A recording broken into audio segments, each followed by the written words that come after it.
Right,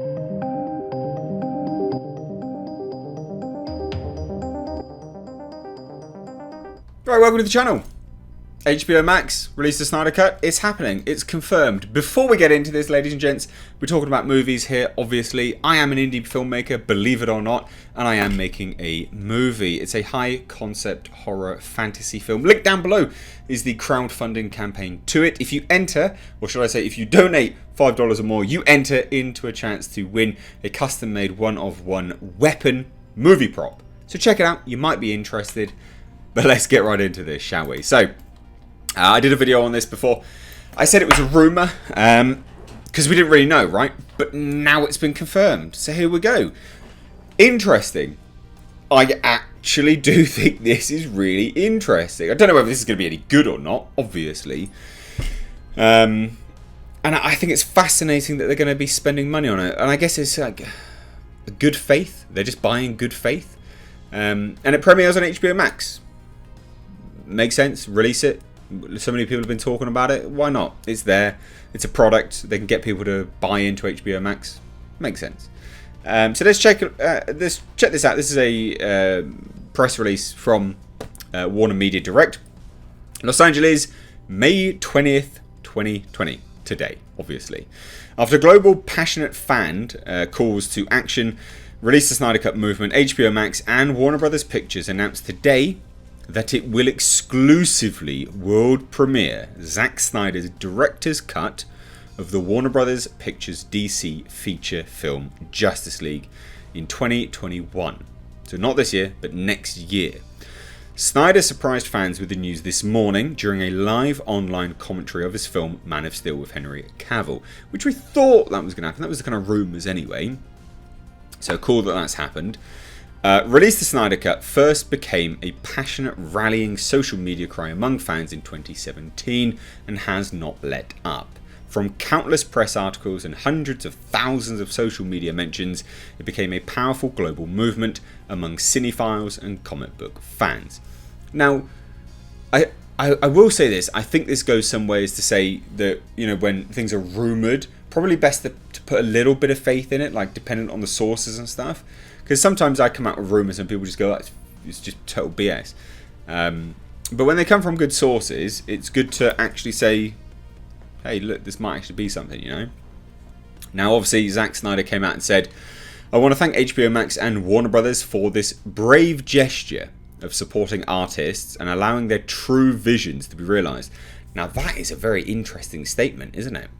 I want to thank HBO Max and Warner Brothers for this brave gesture and allowing their true visions to be realised. Now, obviously, this goes some way to tell you the tonal difference and also the story difference that will be in this film. I think this is going to be a very different beast by comparison to Joss Whedon's version of the film. And I tell you what, it'll be interesting to see whether it's any good or not. And I don't know whether it's going to be any good. I don't know, but it'll be interesting. Again, it will be interesting.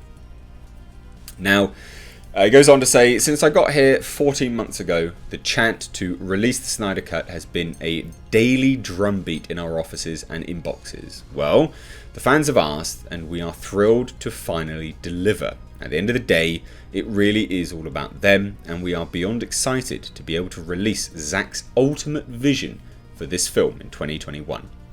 Now, this is Robert Greenblatt, the chairman of Warner Media Entertainment and direct to consumer.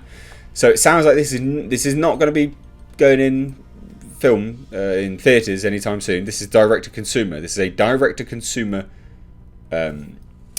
basically department decision. This is not happening. Then maybe it'll then get a Blu-ray release. Who knows? But it sounds like it's going to firmly stay on HBO Max because they want you to pay for it, and that makes sense. I completely see why. Now, continues and says further, It's really all about them. We're beyond excited to be able to release Zack's ultimate vision for this film in 2021. This could never have happened if it weren't for the hard work and combined efforts of the teams at HBO Max and Warner Brothers Pictures. So it also sounds like they're probably mitigating the risk financially between because again, this is like umbrella corporations, isn't it? They've got certain companies below them. I think they're sort of pooling money together to finish this, because they're going to. I was dubious that they were going to spend money on this, because again, it just doesn't seem to make sense. But if they are amalgamating money and pooling it all together, it does make a little bit more sense now. Now, obviously, it says further, when Zack and Debbie shared the extraordinary vision of where Zack wanted to take Justice League, my team, and our counterparts at Warner Brothers. So yeah, it's definitely an amalgamated decision. Took it as a mission to solve the many issues that stood in the way, says Kevin Riley, Chief Content Officer at HBO Max. So really, guys, you don't really want to be thanking Warner Brothers. This is an HBO Max decision. The reason this is coming out is because of HBO Max. So don't go thanking Warner Brothers. This is firmly, by the sounds of it, an HBO Max decision.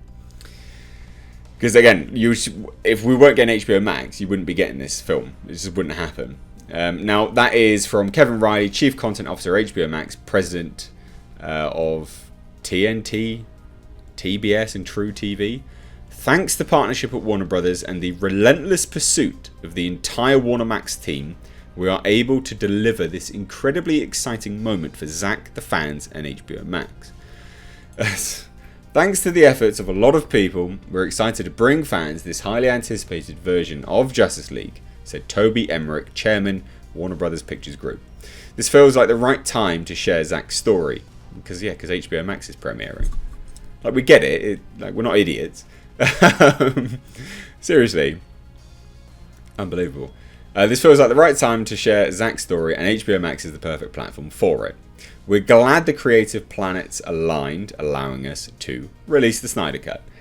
Do you reckon there'll be much different on it, though? Because he'd already teased a lot of this, so has he revealed too much? Didn't he say like his assembly cut was like 5 hours long or some ridiculous sum of time? Is there going to be anything that we haven't seen? I mean, there will be, undoubtedly. Well, Darkseid, for starters, actually being in the film would be epic. It's interesting, isn't it? Like, what else did they say? So, in Justice League, fueled by his restored faith in humanity and inspired by Superman's selfless act, Bruce Wayne enlists the help of his newfound ally, Diana Prince, to face an even greater enemy. Together, Batman and Wonder Woman work quickly to find and recruit a team of metahumans to stand against this newly awakened threat. But despite the formation of this unprecedented League of Heroes, Batman, Wonder Woman, Aquaman, Cyborg, and The Flash, it may already be too late to save the planet from an assault of catastrophic proportions. Now, what else did they say? So they said the Justice League screenplay is by Chris Terrio, story by Chris Terrio and Zack Snyder. HBO Max is going to be releasing May 27th, 2020, but then obviously 2021 is when this gets released. So they're looking to kind of see how much they get and then boost it from there. I'll tell you what, right? This opens up a really interesting discussion about how now Warner Brothers are going to handle the DC universe moving forwards. Even outside of this, right? We remove this as being like a big news story, and it is a big news story. But how are they going to handle the DC universe now? Because people may view this as the definitive movie, the definitive film which shapes the DC universe moving forwards. But also, does this confirm that there's no plans to do that? Because they're doing this. And we know that studios think the audience is stupid. We're not idiots. We know that they think we're all idiots.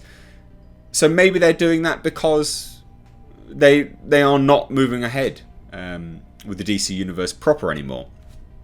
Again, this is the really interesting discussion, because we know that Wonder Woman's coming out, but that's apparently, no massive reference to anything that's happened before, or will have references and kind of bleed into the character that we have seen. Apparently, it's like a completely fresh slate. So, does this signify that they're done with it? Or does it signify that they're going to change it? Maybe multiverse. Maybe we're going to see some of that. Maybe like a little wiggle in there for a multiverse. Who knows? Fuck. It's madness. I don't know. I think that's the really interesting part of that, though. Is that, does this signify that? who knows? It'll be interesting to see how this moves forward. What do you guys think, though? Do you think this is good? Do you think this is bad? Let me know down below in the comments. Again, them spending money on this now makes sense as they're pooling it together from various departments and various actual businesses under, what is it, AT&T, right? So it makes sense. Let me know your thoughts down below. If you're new here, do hit subscribe. Make sure you turn your bell notifications on to all, not personalized. If you turn it on personalized, YouTube curates content for you. But anyway, thanks so much, guys. I've been Mr. H. Take care.